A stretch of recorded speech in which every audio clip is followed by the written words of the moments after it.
আমনের বুঝ কি দাড়ি কাটলেই শান্তি, আমার বুঝ দাড়ি কাটলেই অশান্তি। আপনার বুঝ বেপরদার আড্ডায় গেলেই শান্তি, টাকা পাবো, বাড়ি পাবো, ক্ষমতার চেয়ার পাবো। আমাদের বুঝ কি পর্দা করলেই শান্তি। এ কারণে আমাদেরকে যদি বলা হয় আপনাকে কোটি টাকা দিব, এমপি মন্ত্রীর চেয়ার দিব, শুধু দাড়িটা কামান, আমি বলবো না, আপনারা বলেন, এই লোভে দাড়ি কামায় ফেলবো? ক্ষমতার লোভে? ক্ষমতার চেয়ার 5 বছর, জোর কইরা থাকলে 17 বছর। কথা কন না কেন? কিন্তু আমগো চেয়ারের কোনো মেয়াদ আছে? কথা বলেন। এই যে চেয়ারে বসছে এর কোনো মেয়াদ আছে? বুঝেন, বুঝার দরকার। শুনেন না, বুঝেন। অস্ত্র আপনারা জানেন, মিথ্যা বলা কি এই তো জানেন, গালি দেওয়া কি বলেন তো জানেন, অন্যের হক নষ্ট করা, মা বাবারে কষ্ট দেওয়া হারাম, সবই তো জানেন। বুঝের অভাবে মানেন না, বুঝের অভাবে। এই বুঝের অভাবটা পূরণ করতে হলে সঠিক বুঝ যাদের আছে তাদের কাছে যেতে হবে। সঠিক ব্যাঠিক নির্ণয় হওয়ার জন্য, যেমন আমার এই চেয়ার বা ধরেন এই টেবিল বা আমার হাতের এই রুমাল, এটা কত হাত, চারপাশে লম্বা, এটা বুঝার জন্য কি লাগবে? একটা স্কেল লাগবে। কি লাগবে? স্কেল। এখন স্কেল যদি নির্ণয় করতে গিয়া রাবারের স্কেল লইয়া ফেলান, কি সঠিক বের হওয়া যাবে? এমন একটা স্কেল নিতে হবে যেটা বাড়েও না, মানুষের বিবেক এক থাকে না বাড়ে কমে, বলেন। কিন্তু এই জমিনে সত্য আর সঠিক নির্ণয়ের জন্য একমাত্র স্কেল দিছেন আল্লাহ, যেটা বাড়বেও না, বাড়ানোর সুযোগ নাই, কমানোর সুযোগ নাই। সে স্কেলের নাম কুরআনুল কারীম। সে স্কেলের নাম কি? বাড়ানো যাবে, কমানো যাবে। আর কোরআন বুঝার জন্য লাগবে হাদিস, কোরআন বুঝার জন্য হাদিস। আর কোরআন হাদিস যারা পারেন না, বলেন তো কোরআন হাদিস পারনেওয়ালা লোক বেশি না না পারনেওয়ালা লোক বেশি? অতএব কোরআন হাদিস পারার জন্য যেতে হবে একমাত্র, শুধুমাত্র, কেবলমাত্র ওলামায়ে কেরাম বলবেন না, আহলে হক ওলামায়ে কেরাম। কারণ ওলামাদের মধ্যে একটা বাহিনী আছে এই জমিনে চূড়ান্ত খারাপ, চূড়ান্ত ভণ্ড। এরকম আলেম নাই? আছে। কথা আমার। ক্বালা রাসূলুল্লাহ সাল্লাল্লাহু আলাইহি ওয়া আলিহি ওয়াসাল্লাম, আলা ইন্না খায়রাল খায়রি খিয়ারুল উলামা ওয়া ইন্না শাররাশ শাররি শিরারুল উলামা। রহমতের নবী বলেন, জমিনের মধ্যে সব থেকে ভালো হবে একদল উলামা, আবার সবার থেকে খারাপ হবে একদল উলামা। আচ্ছা, সাহাবায়ে কেরাম এরা মাওলানা ছিলেন? কি ছিলেন? মূর্খ? আন্দাজি বুঝুক আর না বুঝুক একটু উত্তর দিতে পারলেই হইল। সাহাবায়ে কেরাম হাদিস পড়তে জানতেন? কোনো খবর নেই।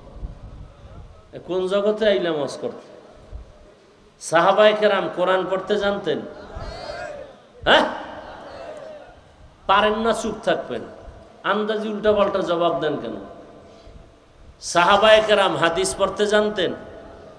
কথা হয় না, জানতেন না? সাহাবায়ে কেরাম যদি হাদিস না বুঝে, আপনার বাপে বুঝছে? হ্যাঁ, সাহাবারা বুঝে না, আপনি বুঝছেন। নবীর থেকে হাদিস কোরআন শিখছে কারা? তারপর কেন বলেন জানে না? তো সাহাবায়ে কেরাম মাওলানা ছিলেন না? মুহাদ্দিস ছিলেন না?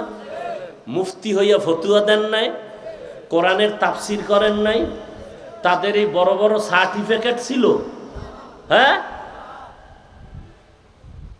কি বুঝলেন?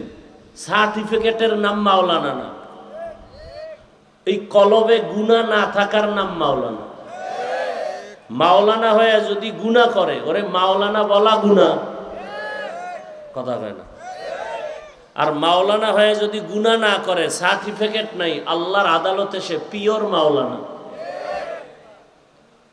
তাহলে দুনিয়াতে সব থেকে ভালো হলো একদল আলেম, আবার খারাপও একদল। যেই আলেম বাম হাতে আংটি পরে ভালো, স্বর্ণের চেইন ব্যবহার করে ভালো। যে আলেম দাড়ি রাখে না ভালো। যে আলেম বেপরদায় আড্ডা দেয় ভালো। এই জন্য আলেম দেখলেই দৌড় দেওয়া যাবে না, দেখতে হবে হক না ভণ্ড। কয় আমরা চিনব কি করে? প্রথম পরিচয় সুন্নতের আমল। সুন্নতের, সাধারণ মানুষ এই বোতলটা হাতে নিয়ে বাম হাতে পানি পান করবে নফসের ধোকায়, কিন্তু হক আলেমরা কখনো বাম হাতে কিছু পান করবে না। যদি দেখেন আলেম হয়ে বাম হাতে পানি পান করে, হক আলেম না বাতেল? কথা বলেন না কেন? তাহলে হক আলেমের প্রথম পরিচয় সুন্নতের আমল। কিসের আমল? সুন্নত আমল। জুতা পরে কেমনে দেখবেন সুন্নত অনুযায়ী কিনা? ডান জুতায় ডান পা আগে দেয় না ফট করে বাম পা ঢুকায় ফেলেছে? বুঝবেন সে সঠিক হক আলেম না। ঘর থেকে বের হবে ডান পা দিয়া, ঢুকবে ডান পা দিয়া, নজর থাকবে নিচে। তার বয়ানে মানুষের দিল নরম হবে, চোখে পানি আসবে। তার বয়ানের মধ্যে মানুষের দিল নরম হয়ে যাবে, আমলের বয়ান আসবে, সুন্নতের বয়ান আসবে। কথা বুঝাইতে পারছি?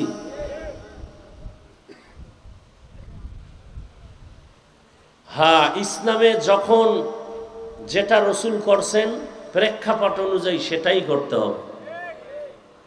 রসুল দাওয়াতের কাজ করছেন, আপনাকেও করতে হবে। প্রয়োজনে রসুল জিহাদের ময়দানে গেছেন, আপনাকেও। তার মানে নামাজ রোজা বাদ দিয়া? হ্যাঁ, একজনে সুদ খায়, সে যদি জিহাদ করে জীবন ভর কোনো আমল কবুল। সুদের খাতায় যাব নাম, এরা নামাজ পড়লেও কবুল, রোজা রাখলেও কবুল। সুদের খাতায় যাদের নাম, এরা 24 ঘন্টা তার গর্ভধারিণী মায়ের সাথে জিনার গুনায় লিপ্ত। কত বড় কুলাঙ্গা! জীবন ভর যদি সুদের খাতায় নাম রেখে মোনাজাত দেয়, একটা মোনাজাত কবুল হবে?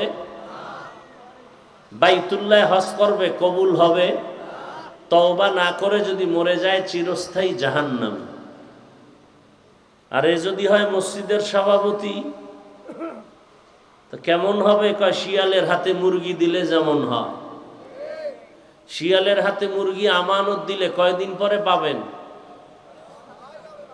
পাওয়া যাবে না।